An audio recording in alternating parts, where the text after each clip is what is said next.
In day one, both Polaris and Secret were off to some really good start from these two lads, but in day two, it's going to be Polaris at least being able to start off a little bit better than Secret, but of course, there were some bright spots for them in that game one. We'll see if they're going to be able to hit back in the second game, however. Yeah, there were bright spots. I mean, people forget, like, you look at the end result and people are like, Polaris, they had it easy, double the kills, the game ended in 34 minutes, but Secret had the win probability up until like 25 minutes. So in 9 minutes, Polaris were able to take back the Aegis advantage and then just zoom down the lanes and basically demolish Secret's base with their lineup. You know, you have the Shadow Fiend with the presence of the Dark Lord affecting buildings. You had the Aghanim Shard being purchased up by the Chen, which meant that you were able to, again, demolish Secret's base with their lineup. You know, you have the Shadow Fiend with the presence of the Dark Lord affecting buildings. You had the Aghanim Shard being purchased up by the Chen, which meant that you were able to, again, increase that potential even further. I think this honestly just came down to, like, I'm going to say, like, 4 bad decisions that Secret had. 1 was going for the Helm of the Overlord. 2 was going for that dive behind the tier 2 tower when you had the Aegis instead of just taking more map control. 3 was the bad use of glyphs. And 4, I forget, but I'm sure it was there somewhere.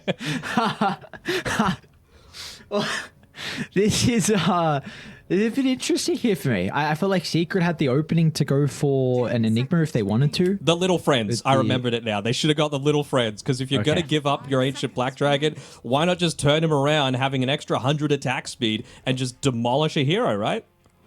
Yep.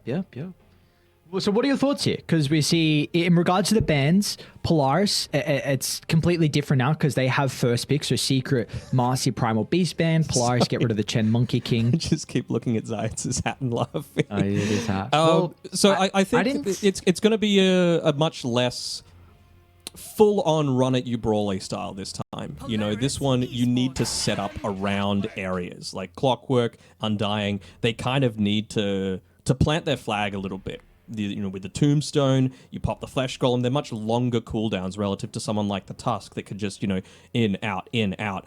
The thing is, where does this Earthshaker lane? Because now both side lanes are pretty horrendous for the Earthshaker. So I think you still want to set it up into the Undying's lane, just because of the fact that he doesn't have a stun and he's not going to be able to stop you from pulling the creep wave, but it's still going to be very challenging to even just get even trades happening with the Undying when you've gone for that creep pull.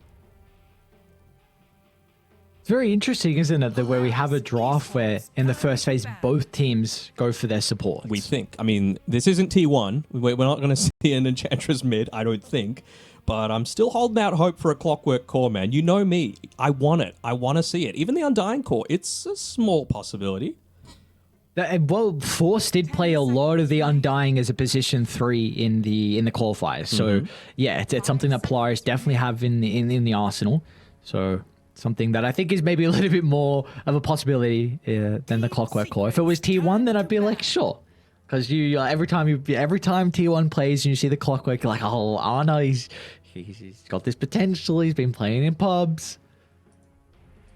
There's always potential, but there's a reason it's called potential. It's because it doesn't always work out that way. I had potential to be a top esports player in my time, but it didn't work out. So now I'm a caster. Not for Dota, let's put that out of the mind. It was for, some boomer game. But anyway, what was the boomer game? No, I'm not mentioning other games than Dota on this stream. Come on, man. Was it League of Legends? No, Hang on, it man. was not that hell? game. It was not that game at all. What is it then? Why aren't you saying it? So we've got this draft with Secret against Polaris. We're getting to the end of the second batting phase. I wonder what they're going to go for. In all honesty, I think they need. Oh, well, this kind of means it's a Morphling, right? Yeah.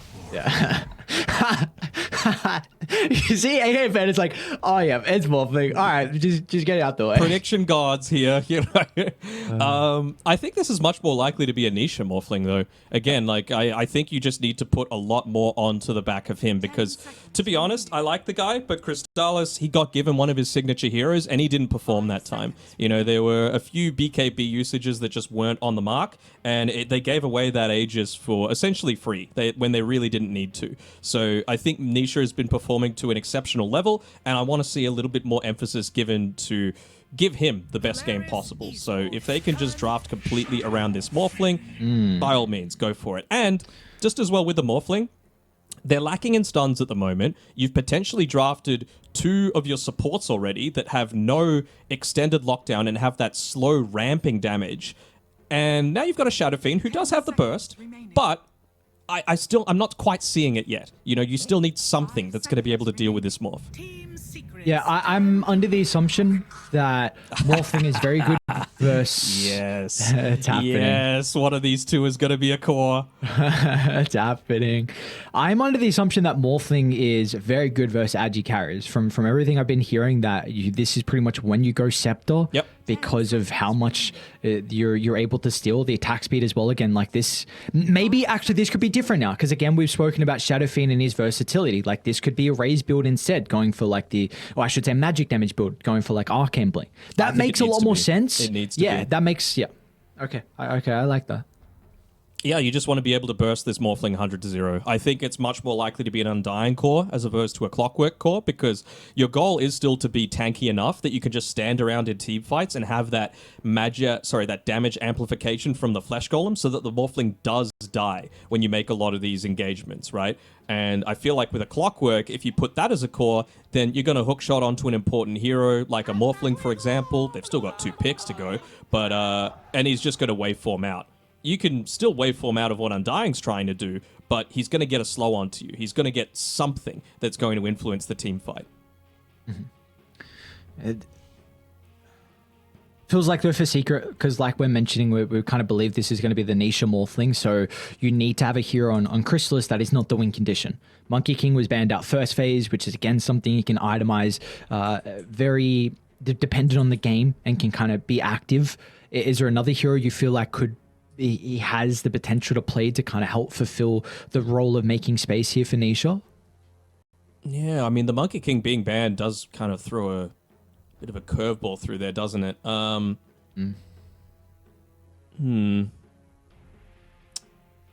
It's not a terrible Razor game, but I think... Oh, no, they banned it, actually. They banned it.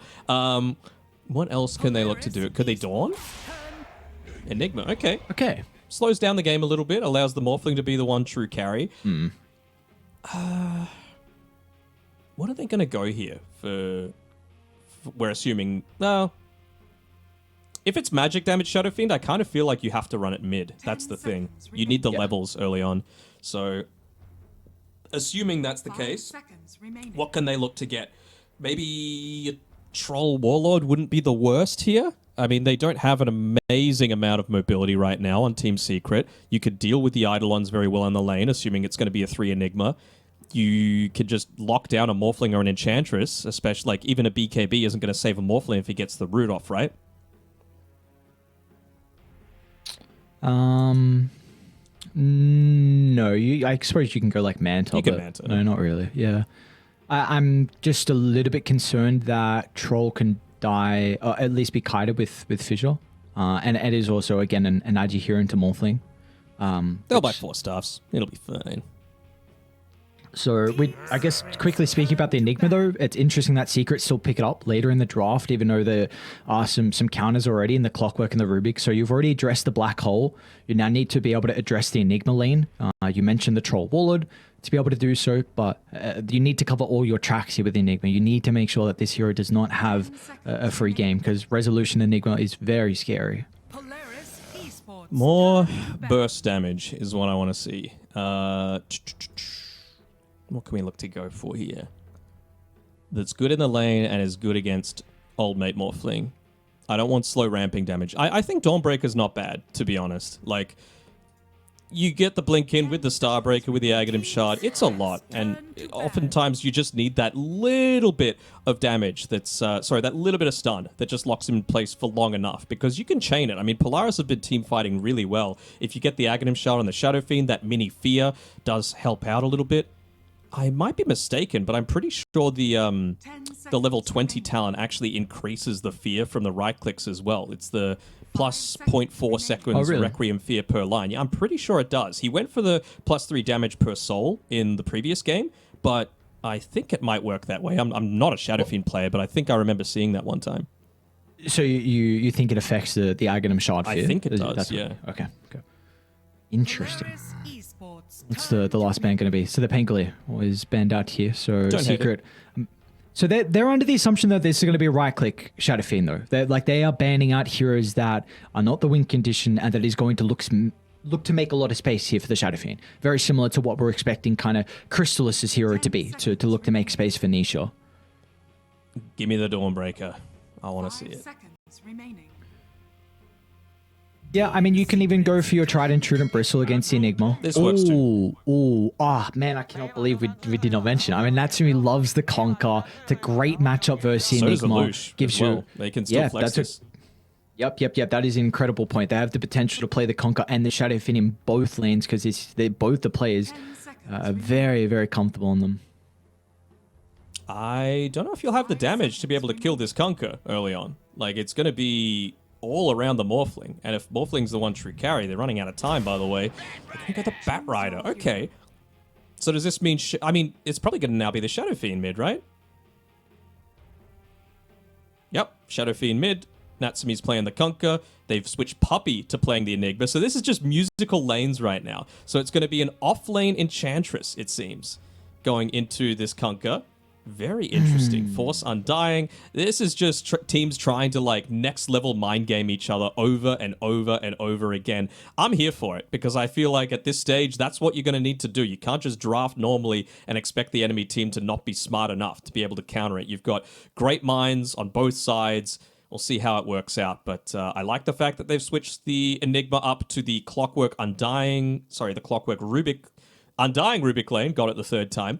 I think it's going to do a lot of work. I think it's going to enable Crystallis to be that true Morphling hyper carry that he needs to be. And yeah, I really want to see this magic damage Shadow Fiend. I think that's going to do all right in the lane against the Bat Rider, especially with the turn rate change and all of the additional damage just from the Shadow Rays. I think he's going to have a fine enough time. This really turns the draft upside down with the last phase and with how the heroes are getting picked up, like you said. I mean, you're now avoiding the Enigma Conquer matchup. We get to see the Enchantress once again played as a core. This time it's not going to be mid. Thompson attempted it yesterday and didn't have as much success as what they were hoping. But we're in for a treat because game 1 was really exciting. Game 2 draft looks pretty goddamn exciting as well. It does. I'm keen to see how this is going to influence the meta because a lot of the other teams, of course, they've got scrims and that, but the teams that are in the group stage, the 18 teams that are already qualified, they're watching this. They're just seeing, okay, well, what works? Can this actually work as an offlaner? Can we get away with this Enchantress being a true flex pick? I think the Thompson mid Enchantress was a bit of a meme, to be fair, and I mentioned it mid-game that, you know, they're going for the Ag Sproink with the Tumbler's Toy, with the Hurricane Pike. It just never ended up working out. But this time around, I feel like it might work. I mean, it's specifically done for what it means for the laning stage. So yeah, again, I think the good thing here that Secret, they're going to have, I think, a slight advantage in regards to the side lanes with the shenanigans they pulled out. I do think mid, though, it's pretty good for the Shadow Fiend. It's skill-based, though. Like, you can absolutely get kills with this Bat Rider, but it's a lot harder than it used to be. Yes, I'd agree. It is skill-based. It can be a bit awkward if, like, the Bat Rider needs to run up to the Shadow Fiend, and as soon as you do that, you kind of eat 2 razors. And this is also a hero that has got your, for a long time, everyone likes to kind of meme on some of the patch notes, but Shadow Fiend was one of those heroes that continuously got base movement speed buff. So you are relatively fast. He's even got to go boots as well as the next item. Already has the stick, of course, being into the Bat Rider matchup. So, yeah, again, I think we're in for a treat. It's going to be an exciting game. Yeah, for sure. Continuously got base movement speed buff. So you are relatively fast. He's even got to go boots as well as the next item. Already has the stick, of course, being into the Bat Rider matchup. So, yeah, again, I think we're in for a treat. It's going to be an exciting game. Yeah, for sure. I mean, he's going to use one of those Iron Branches to just plant and eat a Tango just so that he can stay in lane longer, get those levels up as quickly as possible, and yeah, like you said, go into the Boots of Speed to both enable his own kills as well as to retreat from the Bat Rider when inevitably you're going to be going for it. And I was wondering if Puppy might try and do a bit of a repeat of what we saw yesterday and use the Demonic Conversion onto that mid lane just to give Nisha an even better time, but no, he's going to do it for Crystallis, and completely understandable. 4 bounties picked up as well for Polaris, so Call nice little it. start for them. Call it. Well, this is... Lelouch missed the long raise onto the range creep, so... Okay. Something that we see kind of early on here for the Shadow Fiend. If the raise clips onto the range and also the melee as well, then you can double raise follow-up to secure. But it looks like still he should be able to do so regardless as Nisha. This is the thing. Again, you've got to also be very cautious about the spam from the Shadow Fiend, but it is a little bit more mana dependent. The thing is, against a Bat Rider, you're not as concerned though, right? Because this is a couple of creeps. I mean, to be fair, in game 1, he missed a lot of creeps as well in the laning stage, but that's just because Nisha is legit one of the top 3 mid laners in the world. Do you Top still side, believe Rezo that? might be in a little bit of trouble up here. Good body blocking by Zayats to make sure that he was tanking half of those battery assaults. And, well, they're going to back up, but level 2 is approaching pretty shortly, and he's got 2 mangoes available on AU. So I feel like Natsumi might try and go for a kill up there onto either of these 2 targets, to be honest, as soon as he picks it up. What's Zayat's role in a lane like this? Because the Clockwork is an incredible counter, not only into the lane, but also the game against the Earthshaker. So what does Zayats need to do here? Well, I was thinking that they would try and switch it up so that you're laning into the Undying's lane, wherever it might be, and then just try and use that to be able to influence and pull creep waves, because he's got the wind lace. You're going to be able to outrun the Clockwork, and then you just pull the creep wave behind the tier 1 tower and look to farm it up that way, because you would have to say, even with an Enchantress, the lane is stronger on Polaris' side with a Kunkka and a Clockwork.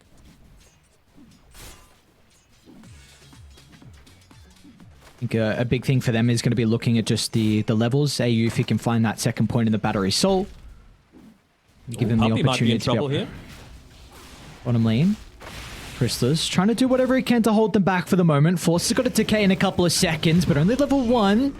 Doesn't have the potential to provide the damage, but the soul will be necessary to find first blood. Again, we mentioned in the draft that Force has been playing a lot of the Undying core throughout the qualifiers. He had a lot of success on it, so we'll see if Secret are going to have the answers in this game. Yeah, they wouldn't have been able to get that kill, but they recognized that Puppy didn't have a TP available. That's the only reason they went for it. They used the lift super early to get him right next to Force. They were able to secure that one there. I believe they've already finished up the energy booster as well, so Arcane Boots for Force means that he's just going to continuously look to spam out this lane. And look at the net worth already. I know it's only 3 minutes in, but he's 800 net worth ahead of Crystallis right now.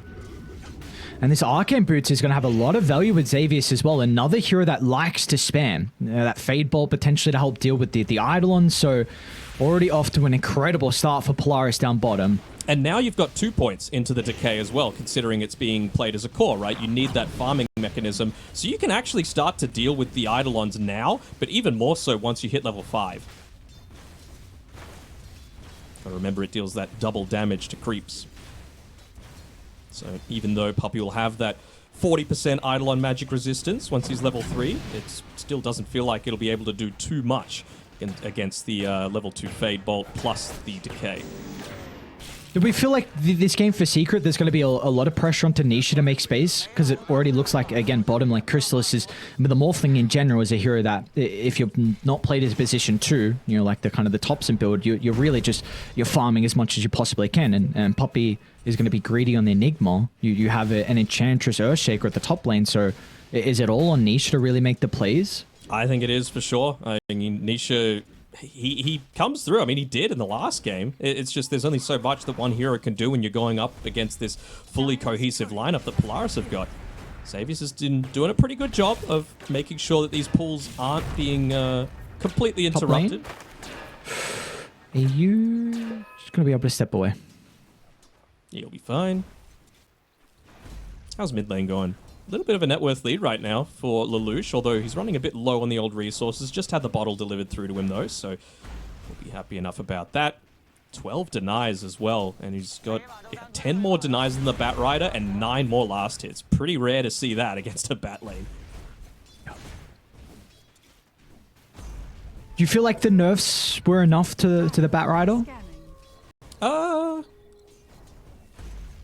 Yeah, I feel like it's a bit more of a niche pick right now, and a lot of the mid laners that are strong actually don't have a terrible time. Top lane, Rezo, he's getting dived here, but not caught inside of the cogs, means that he's able to just walk on away. Mid lane. Fissure into the fault from Nisha. Instant TPs coming out from Polaris. They're not messing around. They want to make sure that Nisha doesn't get off to a good start to slow down the Lush on the Shadow Fiend.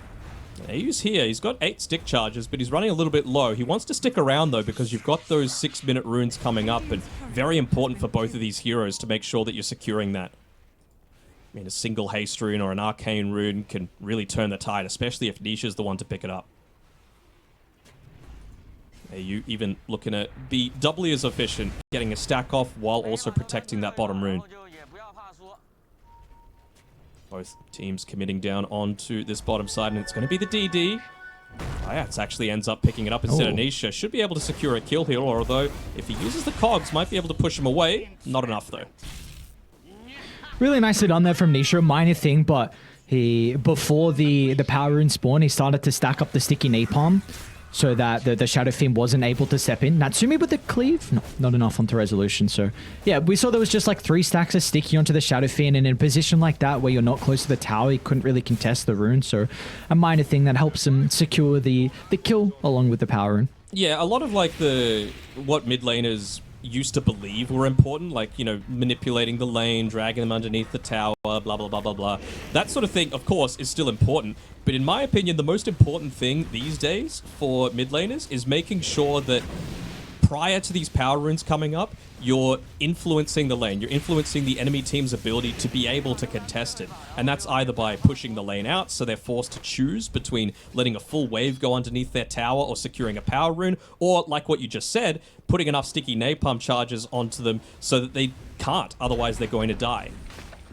Force is doing a really good job down bottom to be able to keep this catapult alive. Tamed up multiple tower hits, and look how much damage they've been able to pump into it thanks to this. Very nice play. The deny. Well, he's got 24 stolen strength, so it makes it a bit easier. I actually haven't seen what the how much damage it's going to be able to do, the level 3 decay into the level 2 Eidolons along with the Fade Bolt. So Puppy, you can see most Enigmas would just be trying to deny creeps at every single possibility, but he just can't. They're just going to die instantly, and I feel like that's what he's afraid of. Crystallis, he's got some 1 charges to play with. Continuing to stalk him into the tree line. Trying to blow him up with the telekinesis to prevent those 1s. Crystallis holding him off to the last second. Now Anisha's going to look to tip it down. Hey, you! Snipes Crystallis! Oh, no way. Nisha will get some revenge, but...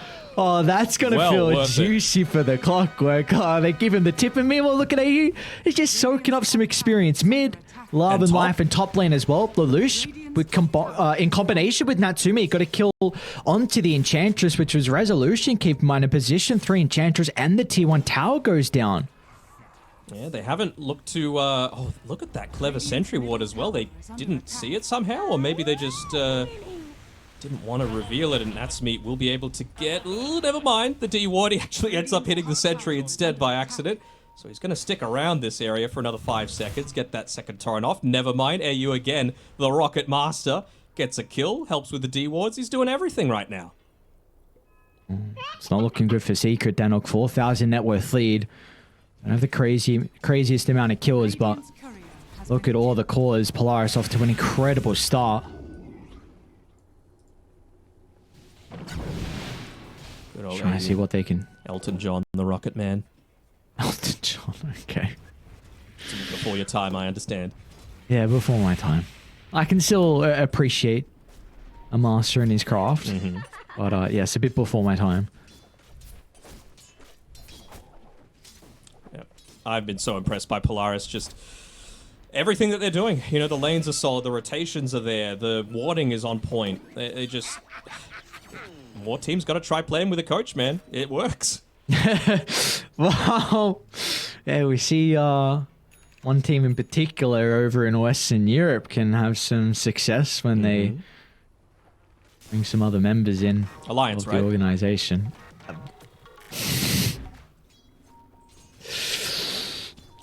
Yeah, sure, Alliance.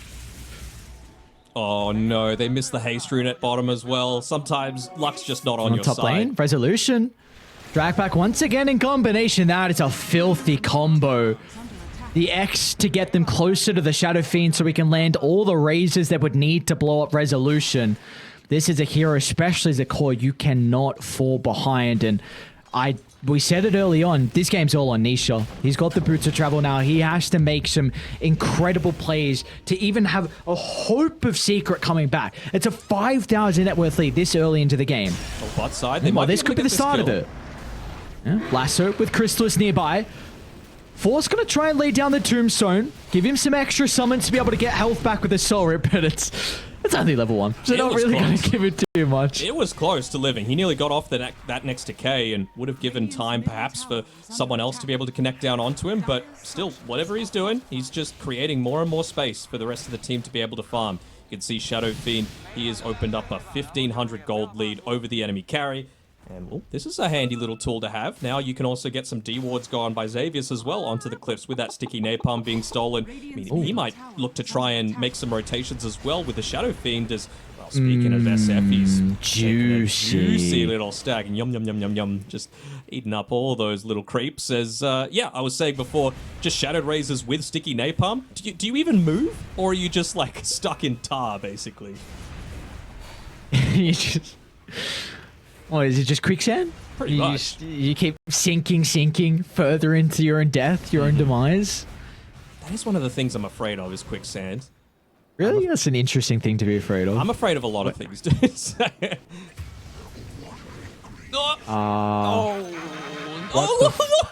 see what happened? It was the trusty shovel creep. I did. I saw his reaction as well. Oh my lord. Dude, his reaction was so funny. Oh. That's when you know it's just not your day, man. Oh no. Dude, that's... Alright, let's see. What can you do? Can't let these towers go down. And Secret, they're going to try and get towards AU. Hookshot's going to be off the mark, so Resolution will claim the kill. Nisha's going to try and find an angle to step in. Xavier's still in the Fisher's going to help out. Meanwhile, off to the left side, Puppy's black hole.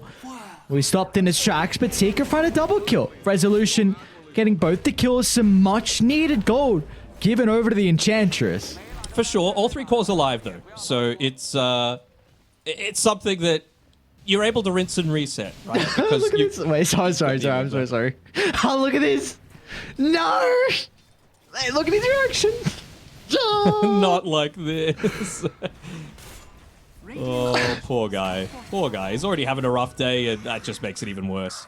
They're just going to look to clump around the mid lane again. Look to try and take this tower. That'll open up a lot more of the map. And, I mean, you know, for a Bat Rider to be accelerating his farm, he needs to be trying to take some of these stacks that are being built up in his jungle. Nisha is going into a much more unorthodox position up on this top side. They're even going to start taking away a couple of these stacks.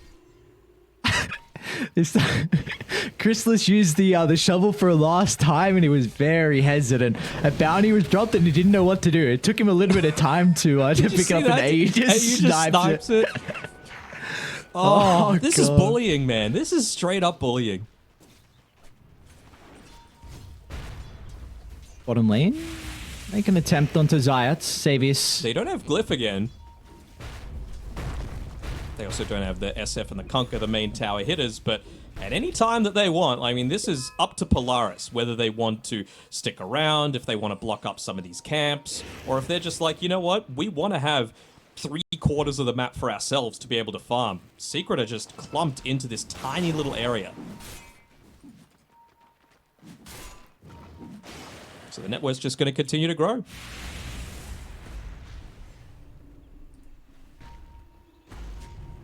See, they're going to try and sweep over towards their bottom jungle here on Secret. Players have some pretty good vision to play with the ward placed on the high ground. You got to protect it though. You can't let them just look at the trio running in. Off the left side, they're going to be on to Poppy. Meanwhile, back towards the outpost as well as AU finds the hook shot. That's a big echo slam from Zayat. And Secret will find the double kill. They're going to be off the mark with the boat as well, so Resolution can get back to the safety of the tower. It is a 2-for-2 trade in the end. Somehow Polaris are actually the ones that get the gold advantage, but I would imagine the experience is much needed for Secret. Yeah, for sure. I mean, anything that they can do to slow this down, if they can somehow last the next 3 minutes without the glyph should have been used at that time, and they're able to get the actual reset of it, that's going to be enormous for them, because you just need to wait. You've got an Enigma. You want to get this... Bottom lane Niche is in trouble. Oh, this will not help.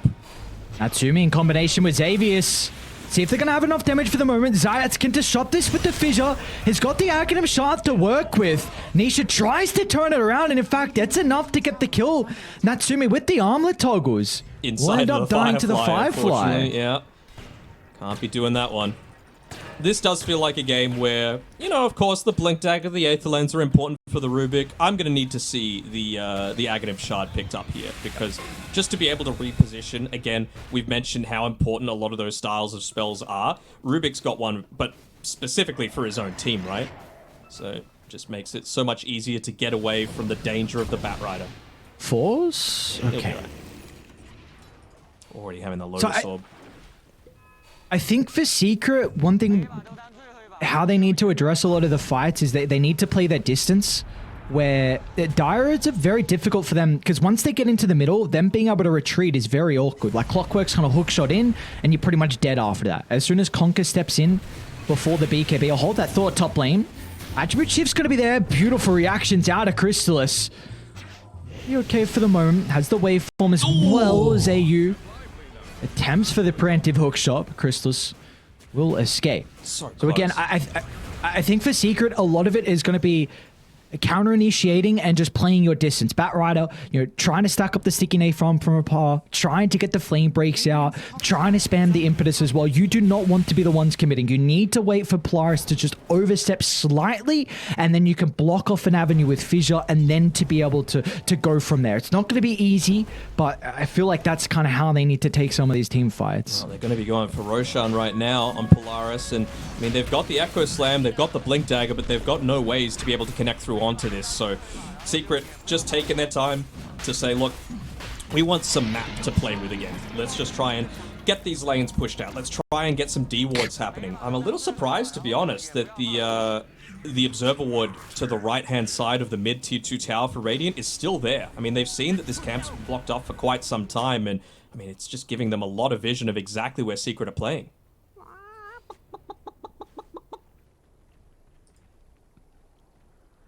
We saw what could happen last game when Polaris pick up the Ages. Start walking down some lanes, and now this time with the Lush. Radiant's top tower is under Up to top they go. They stole the Eidolons.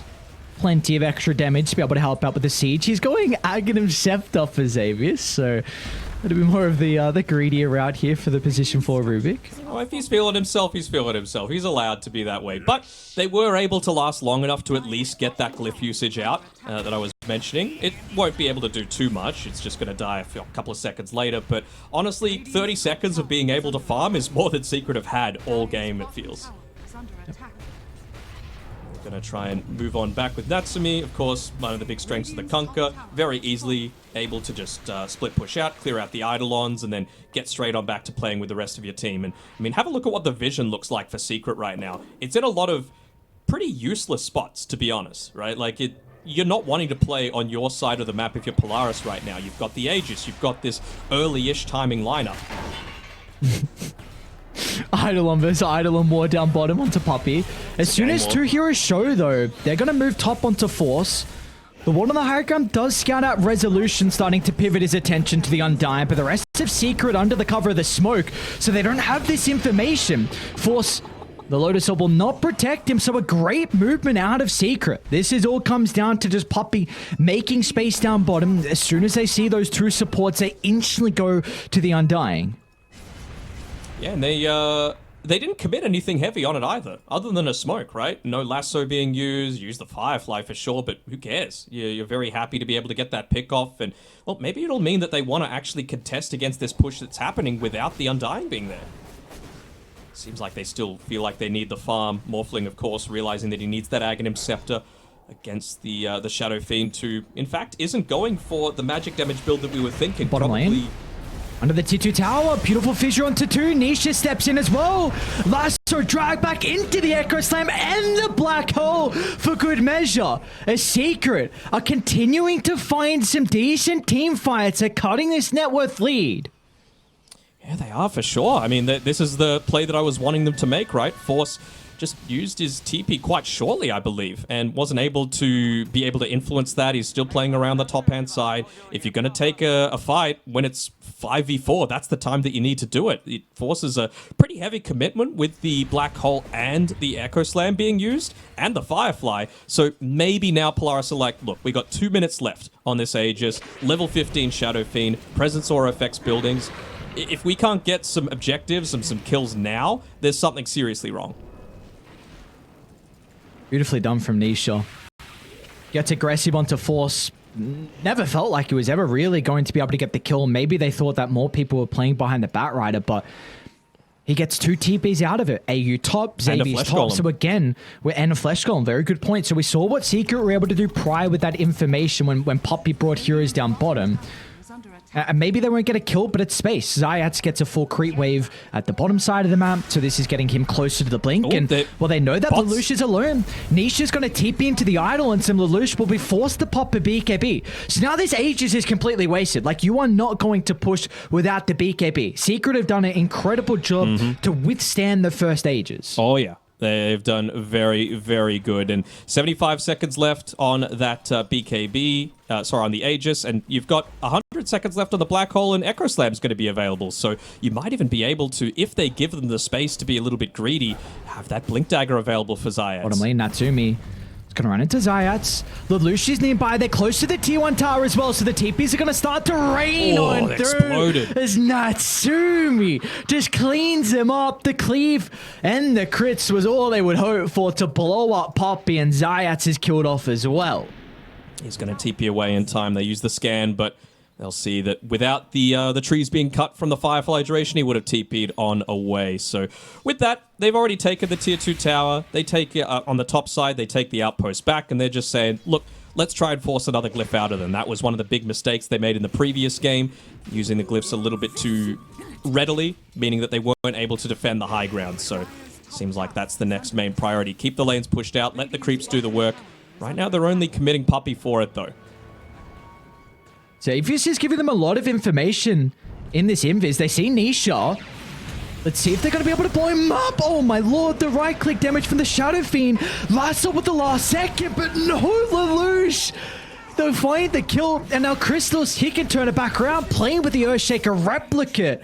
Will give them some extra control. In fact, it was the Rubik instead. The telekinesis used to hold the support into place. Secret, again, some really nice sequence of events for the lads on Radiant. They are continuing to stall this game out, and they might be able to get an objective off the back of this. Yeah, they're 7k behind, but they haven't taken a single tower yet, so that's really going to open up the map. They haven't had the space to be able to farm. There's the glyph. They know they're going to get it reset. Will Natsumi look to commit onto this with his BKB? Who are you? Lands the hook. The rest of Polaris are very hesitant to move into the middle. I don't think they should. Natsumi will chuck out a boat, but won't help them out at all. Puppy's got that Blink Dagger, and you've got one coming out from Zayats as well, so they've almost weathered the storm, just 400 gold away from Chrysalis being able to pick up that that Aghanim Scepter. And there's that replay. We've been speaking out AU's praises a lot this game, but there was a mistake that he made. He was playing close enough by that he probably could have landed the hook shot there and at least stopped the drag back even further. It was only like 1 or 2 right clicks that Nisha needed to be able to fall down, and you probably live on your Shadow Fiend.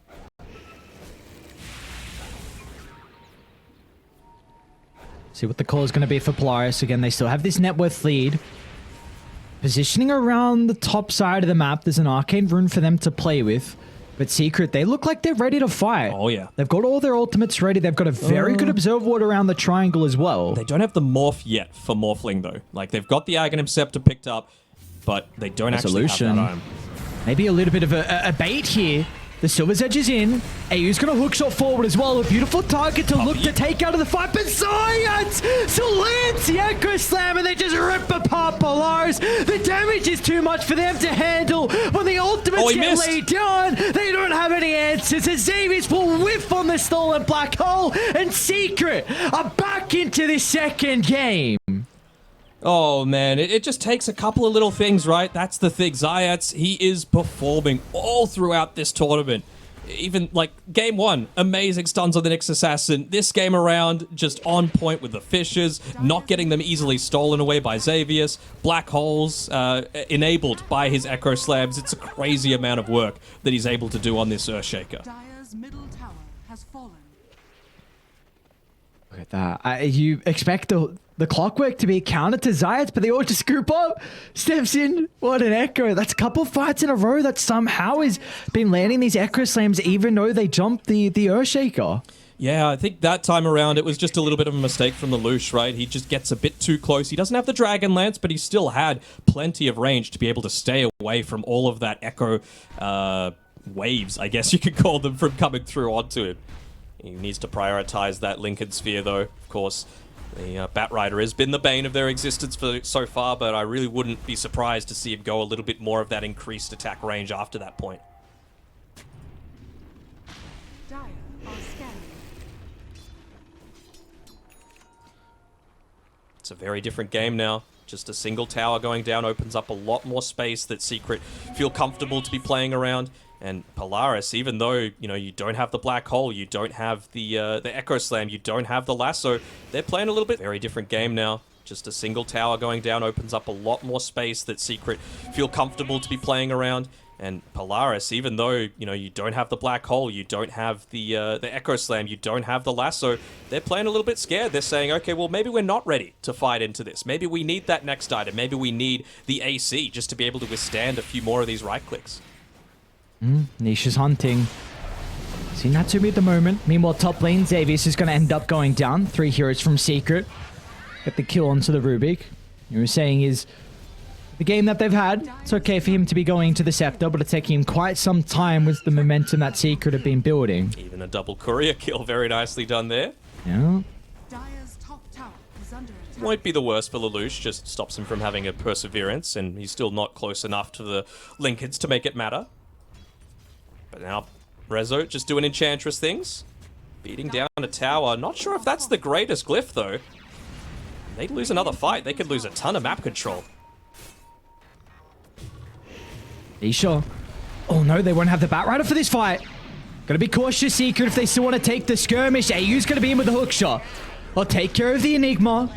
Even drop the Tombstone as well from Force. But the rest of Secret, they've been able to back up. They're going to turn to try and deal with Resolution. And the X into the Requiem just evaporates the health pool.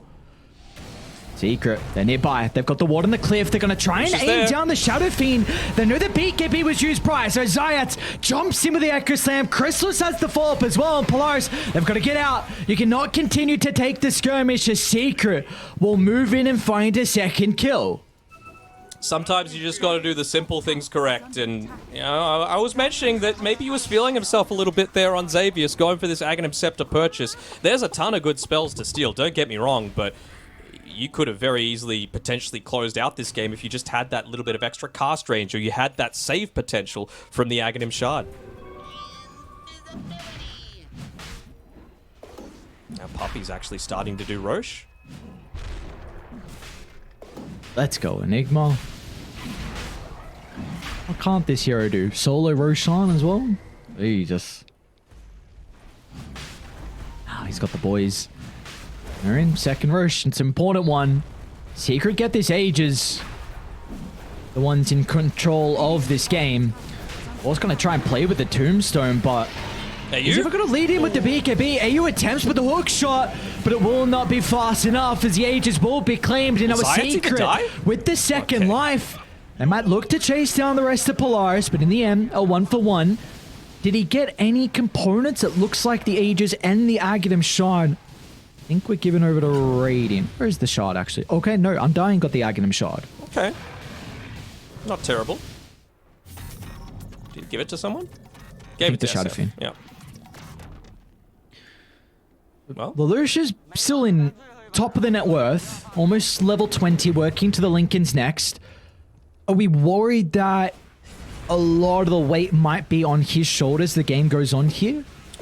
I wouldn't say worried necessarily, just because I feel like he's got, of course, the capability to be able to carry out this game. He is closing in on that Lincoln Sphere, and I feel like taking away that Aghanim Shard from the Morphling is actually enormous, right? Because previously, with the relatively low amount of stuns that they've had, Chrysalis would have never gotten caught out without having that attribute shift going off. But now that you've got that little bit of an extra fear on the Shadow Fiend, it becomes a lot more challenging. Maybe you can burst down the Morphling with just that little bit of extra control that they've got right now. Mm-hmm. And just the important thing, it really feels like Shadow Fiend is that replicate target. So if you can take away, I mean, again, Chrysalis went for the Aghanim Scepter. This is a 4,200 gold item. If you use Morph on the Lincolns, and all of a sudden you just completely wasted an item through a big team fight. So it is something that Chrysalis has to be aware of. He might turn his attention. Of course, he has the potential to use it on the Earthshaker if he wants to, but really feels like the main one is the Shadow Fiend because he is going for this right-click damage. And Agi hero, you will lose a lot of your stats, and there's a lot of his toolkit. And a lot of the damage for the team as well. Yep. They did steal the Undying last time around just to be able to drop the Tombstone, have a little bit more of that team fight presence. And I think that's still an option as well. But yeah, for sure. Shadow Fiend, target number 1. He's level 20 now as well. He has the Lincoln Sphere picked up, so it really feels like, despite fighting into this Aegis, that Polaris are ready to try and make an attempt, but so are Secret. Smoke up. Good positioning by He's going to reveal himself. Even the high ground, ready to hook shot as well. Nisha's going to move forward with the smoke popping. Separate fight to create the moment by the outpost, though. Nisha's alone. Tries to get the last one, but instantly Lucia's going to turn it around. The Requiem's there. Chrysalis jumped into the middle, and he doesn't have any boys to back him up. The telekinesis to hold him down. And Secret, they're completely zoned. Resolution's going to be able to deal with the Tombstone, but the boat's too late as Chrysalis just waveforms away. And Polaris, are they looking to reset, or do they want to go back in? They'll lose AU on the Clockwork. Meanwhile, Force, he's out, and Natsumi as well under the cover of the BKB will escape. That exact situation that you talked about ended up happening. They used the morph into the Lincoln Sphere, so 4,200 gold was just completely wasted by Chrysalis. He would have been able to survive if he was able to get that one off. So little things still hindering Secret's potential to be able to truly come back into this game. He's nearly level 20 as well, so he's going in BKB next, but I want to see some lifesteal come out from him as well, because we're assuming he's going to get the waveform attacks targets. I think he just needs to be able to survive on his own away from the rest of the team, because it kind of seems like how Secret are wanting to play this one. Xavier's nice TP. Secret will find the T1 tower. They might even look for the T2 as well. They have a glyph if they want to look to play with it, but instead, all the other lanes getting shoved out. Mid's going to be pushed, top's going to be pushed, and Lelouch going to look to farm under the triangle as well. Now, Radiant do have a lot of information, though. They both see Force and the Shadow Fiend, so this is some intelligence. Allow Secret to do whatever they want, and they might look for Natsumi. Nisha with the blink straight on top of the Conquer's location. AU with the counter initiation, but it doesn't buy enough space for the Conquer as Natsumi is falling low for the arm. The toggles, it's not enough. The Conquer goes down, and our Secret, they've got firm control of the team fight. Tombstone lay it down thanks to the Morphling replicate. The T2 tower will fall as well. A 2-for-1. A Secret continuing to find map control, continuing to build the momentum. They're slowly re-establishing their control. I mean, they've had such little map to play around from the beginning of this game that, I mean, again, late game Enigma, late game Earthshaker, they feel a lot more scary than a Rubik and a Clockwork for sure. It is a Rubik with Blink now. A Blink and an Aghanim Scepter and that extra cast range from the Psychic Headband, fully strength morphed as well, so he is having a huge It's a big kill on Nisha. It's going to be a big kill on Nisha. Oh, wow, the smoke popped and he wasn't fast on the jump. He's got the gem as well, so that Silver Edge positioning completely revealed. Oh, okay. That makes a lot more sense. I thought the Rubik was just out of range, but yeah, I did not see the gem. So we're human. I mean, I don't know about you, but I am a robot. I make zero mistakes. I see. Well, clip it. There was just one there. Well, a malfunction happens occasionally. Ah, right? true. Ares bot. And take a look at how really the mid lane has been shaping up throughout the game so far. We mentioned early on that Nisha had to be a huge reason for them to be able to find a way back into this game, and with all the space that he's been able to make. Comparing up against Lelouch, who is going to be a scary prospect as the game goes on. Does feel like Polaris have lost a little bit of their mojo, right? Their confidence that they had on the early stages, needing to wait until they get their next item. But again, I keep talking about it. The late game potential for Secret feels like it far outweighs. What on the cliff, so instantly he's going to have to blink away. 5 seconds left until that Echo Slam, and they go for a smoke of their own. Okay. This could be a big item as well. AU just completed Wraith back, so a lot of damage mitigation now. He's got to make sure he's with the team, though, to be able to get that pickoff happening. Preemptive Rocket Flare just around some of these choke Force points. jumps in, lays the Tombstone, a big kill onto Zayat. The Echo Slam's going to be whiffed. They get no value out of it. Lelouch has to be forced to deal with the Tombstone, but thanks to the high ground positioning, the Shadow Fiend won't be able to do so. So a little bit forced out, a couple of BKBs, the life of Zayats as well.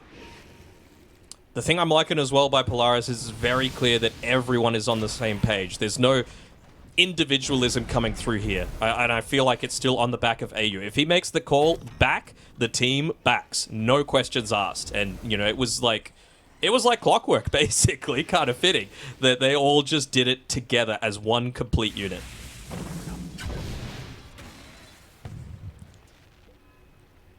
What do we feel like the role needs to be for the Undying as this game goes on? Because we really have not felt the impact of Force.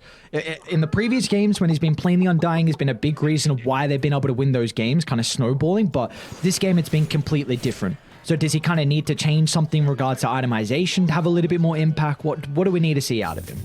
I don't even know necessarily, to be honest. Like, maybe he's going the Shiva's Guard next, which is going to be a nice item against the Morphling, for sure. Gives them a little bit of extra vision, which is going to be nice, but it's just tank up, I guess, is the biggest thing that he needs to do. And, you know, if he's able to get into maybe a Blink Dagger, might go Overwhelming Blink a bit later on, just so that once you start to really get those decays stacking up, you could deal a lot of damage as well, just from the Overwhelming Blink, and get it onto the backline, start to, you know, just one hit or two hit these squishier supports. I think that's going to go a long way. I think another big item is soon to be completed, which is Natsumi's Hex. This now gives you a big opening to be able to blow up the Morphling. Something that attribute shift with the Aghanim Shard is not going to have an effect over.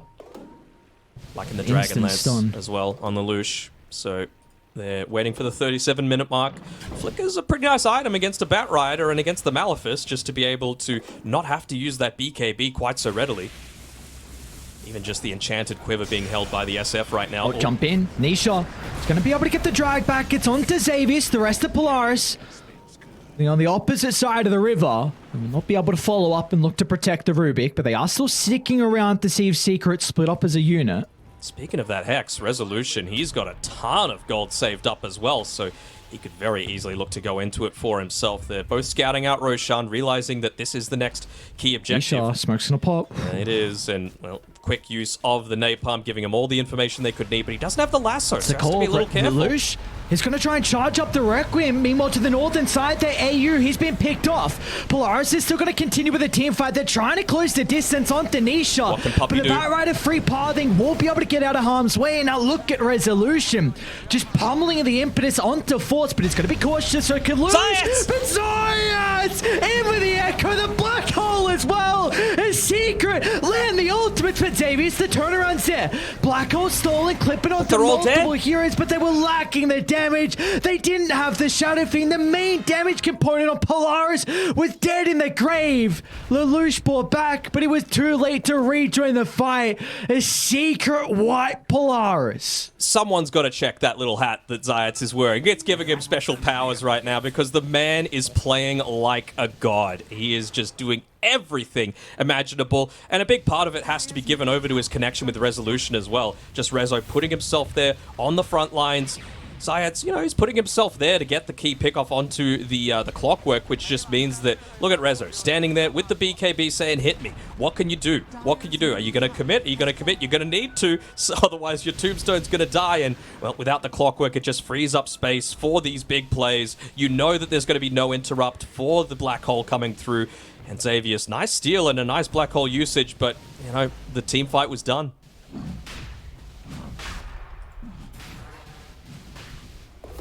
And now this gives the Earthshaker the level 20, so extra fissure range for Zayats to play with. And Roshan for them as well. AU's looking for an angle. Eidolons, everyone's surrounding. He tried to get crafty with the angle in, but not going to be the case. Christus beyond godlike. Who would have expected the Morphling? You take Who would a have trip expected back the when we saw Morphling him. to be beyond godlike? I mean, it's a pretty good hero, this patch. No, I mean, come on, man. Let me finish what we saw before, where he died to the shovel, where they were 5,000 net worth behind. The fact that he's beyond godlike, gotta we be were careful. saying that it just wasn't his day. And Yeah. well, Chrysler's, it's only a bad moment. You can always stamp that away, and he's done just that. Yep. Died to the rocket flare as well. Those are his only 2 deaths. That's true. Exactly. See, like, some really tricky things, some unfortunate scenarios happened early on, and he's beyond godlike. And now he's got the Aghanim Shard as well. So previously they were fairly good at being able to find those pickoffs, be able to burst him down, or at least to get him incredibly low. But now it just feels like they don't have that potential. Top side, they're going to look to try and find this pickoff. It's just onto Xavius, but he had used the buyback previously, so I'm pretty sure this is going to be his dieback timer. 65 seconds in the grave, and opens up that top side of the map for them to be able to push into, knowing that it's a 5v4 situation. Nisha's even going for more. Completely taken over the Dire jungle, has Secret. Actually consuming the Aghanim's blessing on resolution, so not only does he have that stupid sproing, but he's got the Witchblade as well, so the travel time is incredibly fast. He was holding on to the... Oh, lasso out to the right side. Look who they found. It's the Lelouch. He brought back prior 120 seconds without the Shadow Fiend. They can look up to siege the higher ground. This could be 2 full sets of barracks here. This could be game. He is the damage on the Shadow Fiend, and I feel like with Aegis, you're going to be feeling incredibly confident just to push in here. Oh, that fissure, such long range. They're swapping around neutral items as well, just so that Zayats could be in the ninja gear.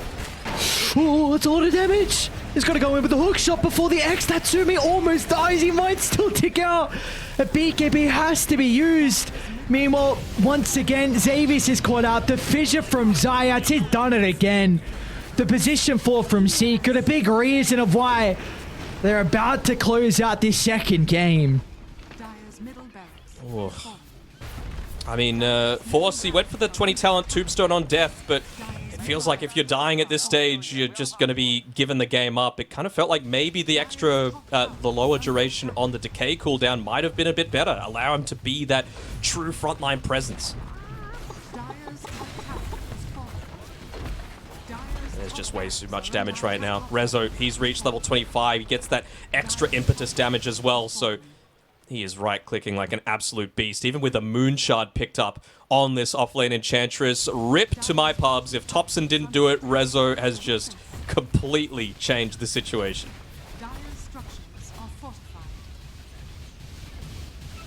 Feels like the call for Polaris might just have to be give this up. 20 seconds without the Shadow Fiend. He needs some souls as well. AU's trying to charge up, and Nisha's going to get the jump before they start the damage. It's too much. Conk is gone. He's got a buyback, so Natsumi can rejoin, but AU, a third of his health just taken away with ease, and Resolution will get Force as well before he makes it away. Another tombstone being dropped, but it's just going to get dealt with pretty instantly.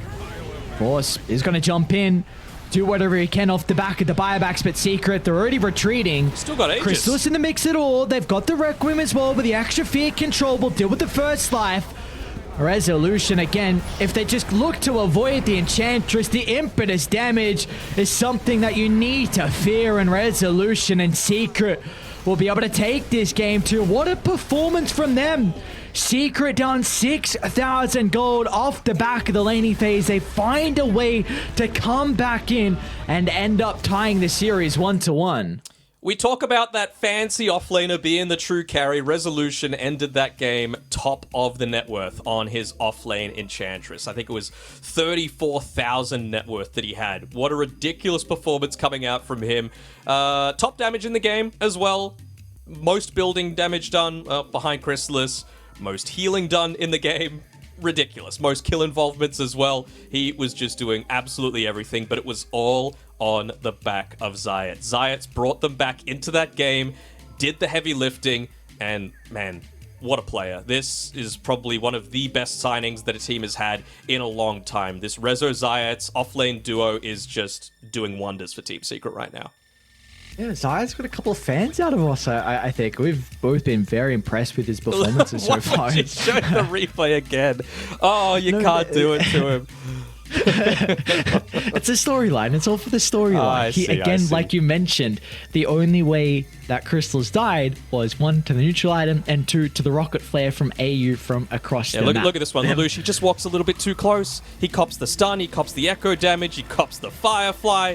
And it really felt like from here, that was the big turning point. They had a 9k net worth lead on Polaris. They were miles ahead. What was it, 5,000 gold lead like 9 minutes in? Or something ridiculous like that? It was insane. That is nearly a 100% win probability, but somehow they were able to just stall it out on the back of some clever movements, giving up their supports and putting them into spaces that allowed the cause to truly be able to farm.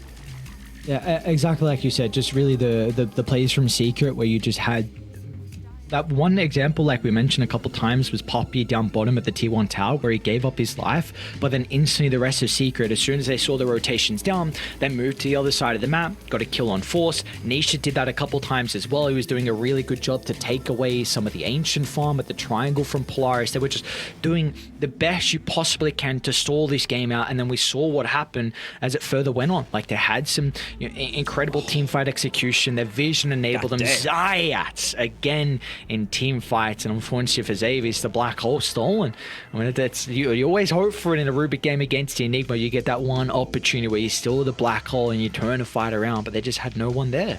Yeah, I'm not sold with Rubik as being the counter to the Enigma. I think it's better than it used to be, just because of what it means potentially for the laning stage now that the Eidolons take a little bit more damage, but I feel like you're just spending a lot of your time waiting. And if you're playing it like Puppy was, super patiently, then you just essentially are giving up a position 4 for a position 5, which is not what you want to be doing. So I think Polaris shouldn't be getting too down in the dumps about it. They had that game in the palm of their hand, and well, yeah, Lelouch, his expression says it all. He's just like, look, it's unfortunate.